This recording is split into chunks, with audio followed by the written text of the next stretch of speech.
اللي ملوش خير في أهله ملوش خير في حد.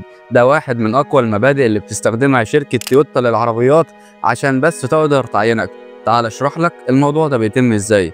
بعد ما بتنجح في الاختبارات الذهنية والعقلية والاختبارات المبدئية بيطلبوا منك تجيب ولي أمرك أو أي حد من أهلك. بالظبط، أنت مش في ابتدائي ولا في إعدادي، أنت راح تتقدم لوظيفة، بس ده اختبار هم عاملينه مميز جدا، وفعلا بتجيلهم للمرة التانية وأنت معاك أي حد من أهلك، ويبدأ مسؤول التوظيف إن هو يعمل معاك شوية أسئلة أنت والشخص اللي جايبه إذا كان والدك أو أي حد من عيلتك، وأنتوا الاتنين واقفين. بعد ما بيقعد يسأل شوية بيبقى جنبه كرسي واحد بيبدأ يديهولك ويقول لك اتفضل أنا نسيت أقعدكم، وبيشوف رد فعلك بقى في الوقت ده فعلا، هل أنت اللي بتاخد الكرسي وبتقعد عليه ولا بتقعد والدك عليه، ولا لا تبالي اصلا لا قعدت ولا قعدت والدك. لو شافوك ان انت اخدت الكرسي وانت اللي قعدت عليه انت كده تعتبر مرفوض، ولو شافوك ان انت اللي اخدت الكرسي لا قعدت ولا قعدت اللي انت جايبه معاك على الكرسي انت كده برضه مرفوض.